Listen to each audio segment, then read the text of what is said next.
Hey everybody, this video this week is for people who get stressed in certain meetings or with certain people. If that's you, stay with me, because at the end of this video you'll know some work that you can do to develop your groundedness so that you can stay calm without having to resort to techniques. And stay with me to the end as well, because I've got a free offer that I want to tell you about. Now, my name's Steve and I'm a professional life coach, success coach and executive coach, and I work with professional people on succeeding from a more peaceful and grounded place. So for the best content in that theme, please subscribe to the channel and don't forget to hit the bell so you'll be notified when new content arrives.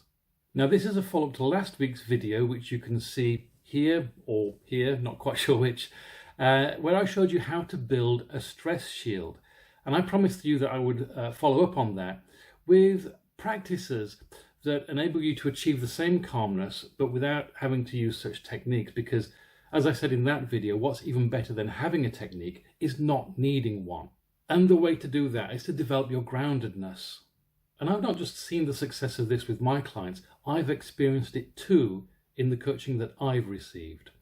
Now, there are many self-care practices that develop our groundedness, and I couldn't possibly present them all in a short video, but here are some to start with.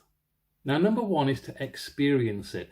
Half of achieving groundedness is having an inner knowing, accessing an inner knowing about what that would be like for us, and that way we can move more towards it. Now, groundedness is a peaceful balance of mind and emotion that allows us to stay calm, think clearly, and act clearly, even when we're under pressure. And that doesn't mean living on any kind of emotional flatline. The grounded person is just as alive as anybody else, is just as capable of joy, of sadness, spontaneity as anybody else. It's just that the grounded person also has a bedrock of emotional wellness that isn't easily rocked by pressure or confrontation. And intuitively, you know what that would feel like to you.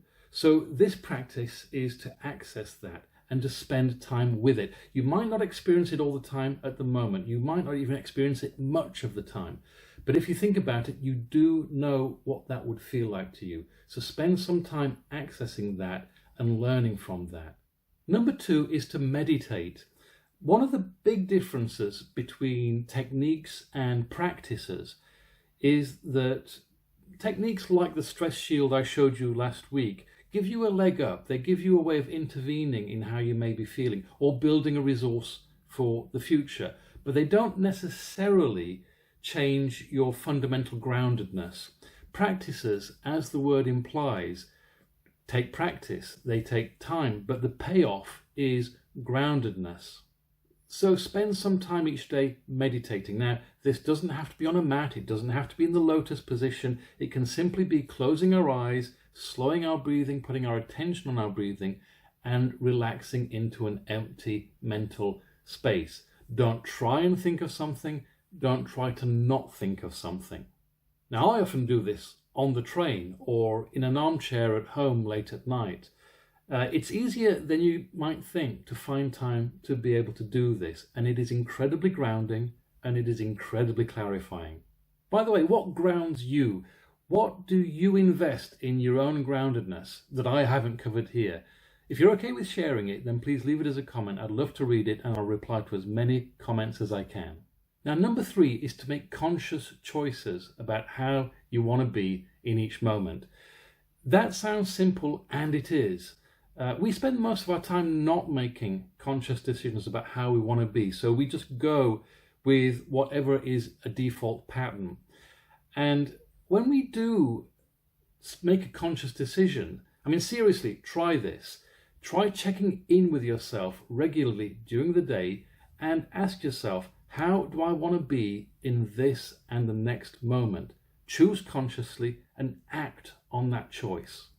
Now, number four is one of my favorite self-care practices for groundedness, and that is to experience that we live in something amazing, because we really do. When you think about what an amazing world we're part of, what an amazing universe we're part of, it has an incredibly grounding effect. But we don't tend to think like that because everything's become so ordinary to us, because we see it every day. But slow down and think about it. The miracle of life. Just stop and think about that for a moment. The miracle of sight, the miracle of hearing, the miracle that acorns grow into trees and they don't need our help to do it.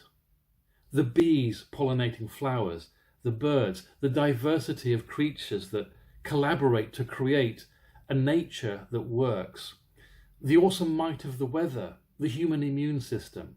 By the way, I don't mean miracle in a religious sense necessarily. If you're a religious person, by all means take it that way. And if you're not, please understand that what I'm pointing out is simply that these things are incredible. Now, I have two favorite ways of experiencing that we live in something amazing. One is to just go out into nature and actually just take in what's going on around me. Another way is I often like to get those videos where it starts out at the cellular level and it pans out and you see the hand, and then it pans out and then you see the whole person, and then it pans out and you see all the people in the park that they're in, and it pans out and you see the whole country that they're in, and it pans out again and you see the whole planet, pans out again and you see the whole solar system, and then to the galaxy, and then to the whole universe. Slowing down to notice the ordinary everyday miracles that we've stopped noticing is really grounding. Thinking on the immense universe that we're part of as well. I mean, it really is hard to feel angry that somebody cut you upon a roundabout when you contemplate what little a problem that is in this billions-year-old universe, which is capable of such calamitous and beautiful events. Number 5 is to experience that it isn't all about you. We have this thing called an ego, which tends to make everything about us and our value and worth in the world, and it really isn't. People might try and make it about you because that's one of the ways that we've learned to manipulate each other, but it really isn't.